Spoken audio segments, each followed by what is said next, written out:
kembali Bapak Ibu Saudara-saudara, umat beriman yang terkasih dalam Tuhan kita Yesus Kristus. Kita berjumpa pada hari Rabu tanggal 16 Maret 2022 bersama saya Romo Agus CSSR. Kita akan merenungkan hari ini saudari-saudara Injil Matius bab 20 ayat 7 sampai ayat 17 sampai 28. Kita mendengarkan sabda Tuhan. Dalam nama Bapa dan Putra dan Roh Kudus. Amin. Pada waktu Yesus akan pergi ke Yerusalem, ia memanggil ke-12 muridnya tersendiri dan berkata kepada mereka, "Sekarang kita pergi ke Yerusalem dan Anak Manusia akan diserahkan kepada imam-imam, kepala dan ahli-ahli Taurat, dan mereka akan menjatuhi dia hukuman mati.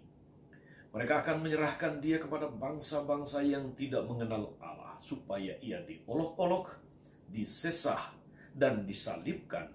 Tetapi pada hari ketiga ia akan dibangkitkan." Maka datanglah ibu anak-anak Zebedeus beserta anak-anaknya kepada Yesus, lalu sujud di hadapannya untuk meminta sesuatu kepadanya. Kata Yesus, "Apa yang kau kehendaki?" Jawab ibu itu, "Berilah perintah supaya kedua anakku ini kelak boleh duduk dalam kerajaanmu, yang seorang di sebelah kananmu dan yang seorang lagi di sebelah kirimu." Tetapi Yesus menjawab, "Kamu tidak tahu apa yang kamu minta. Dapatkah kamu minum cawan yang harus kuminum?" Kata mereka kepadanya, "Kami dapat." Yesus berkata kepada mereka, "Cawanku memang akan kamu minum, tapi hal duduk di sebelah kananku atau di sebelah kiriku, aku tidak berhak memberikannya. Itu akan diberikan kepada orang-orang bagi siapa Bapakku telah menyediakannya." Mendengar itu, marahlah ke-10 murid yang lain kepada kedua saudara itu.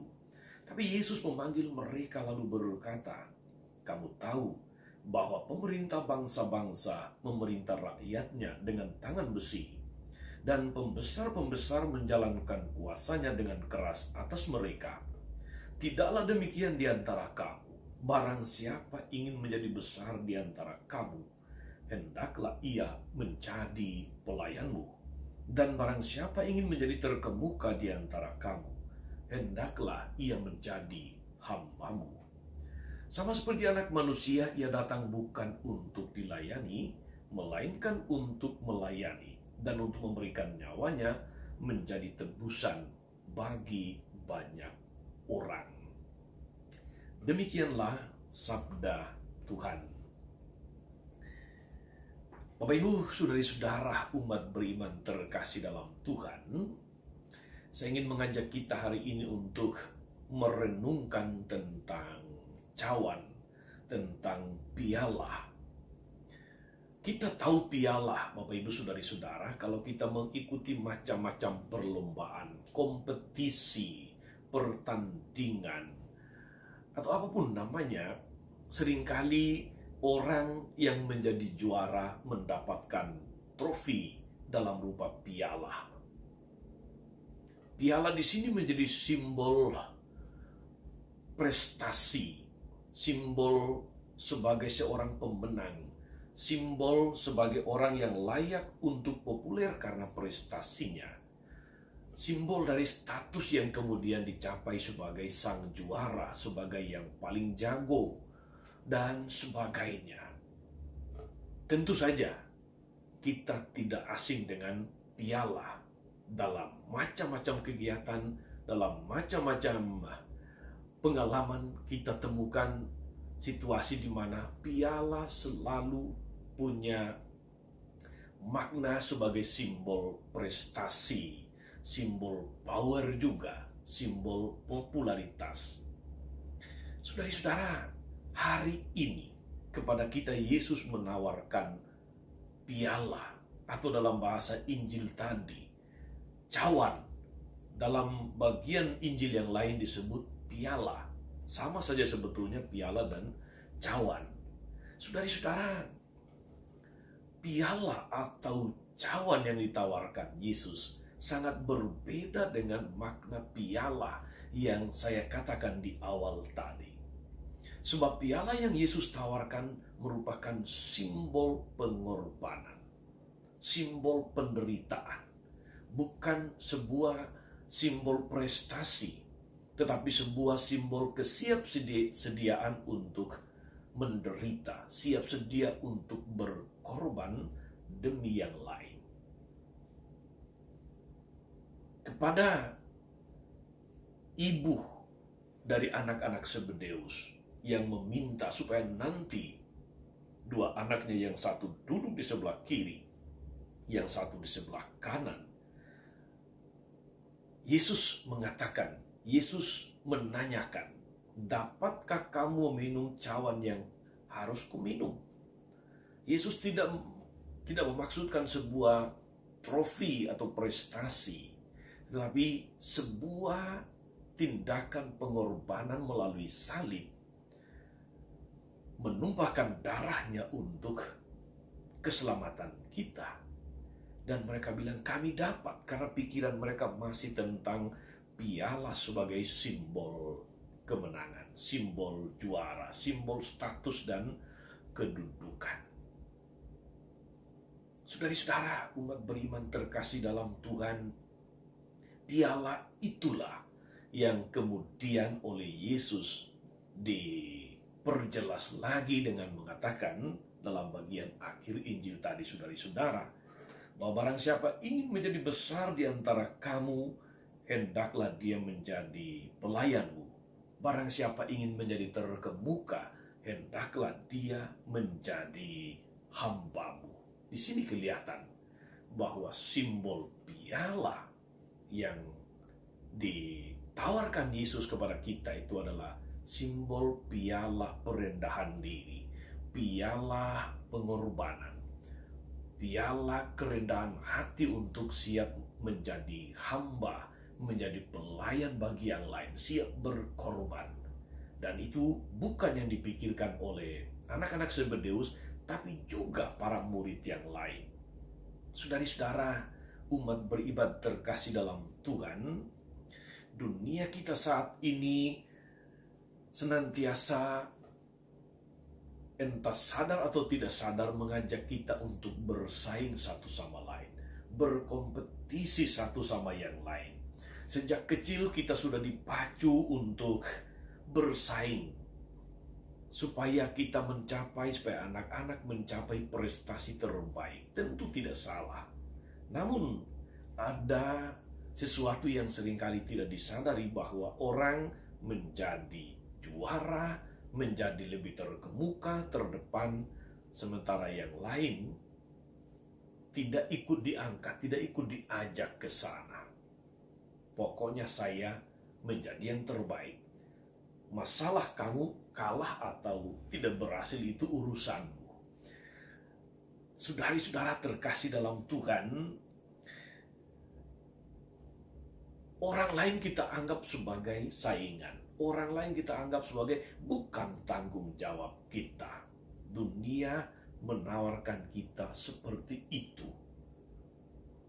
Karena itu, saudari-saudara, apa yang Yesus tawarkan hari ini yaitu cawan atau piala yang merupakan simbol pengorbanan, hendaknya membuka mata dan hati kita bahwa sebagai pengikut Kristus, sebagai anak-anak Allah, sebagai orang Kristiani, kita harus mampu memaknai piala yang ditawarkan Yesus kepada kita, yaitu piala pelayanan, piala pengorbanan, piala yang mengandung makna dan ajakan untuk menjadi hamba, menjadi pelayan bagi yang lain, dan bukan sebagai yang berkuasa, yang memerintah, yang menguasai orang lain. Saudara-saudara, sepanjang sejarah gereja, sudah banyak tokoh-tokoh, entah yang ada di sekitar kita, atau tokoh-tokoh dunia, orang-orang Kristiani, yang menunjukkan bahwa piala yang ditawarkan oleh Yesus itu tidak senantiasa menakutkan, tetapi sesuatu yang justru menyemangati dan menginspirasi terus-menerus. Bunda Teresa dari Kalkuta misalnya mengatakan, lakukanlah apapun yang kamu lakukan, sekecil apapun, dengan cinta yang besar. Itu artinya saudari-saudara bahwa apapun yang kita lakukan dalam semangat pelayanan, sekecil atau sesederhana apapun, lakukan itu dengan cinta yang besar sebagai wujud kasih, wujud pengorbanan. Kita ada dalam masa prapaskah, saudari-saudara. Mari kita merenungkan, mari kita memaknai masa prapaskah kita, masa tobat kita ini sebagai kesempatan untuk melihat diri kita. Kesempatan untuk memperbaharui orientasi kita, termasuk orientasi piala.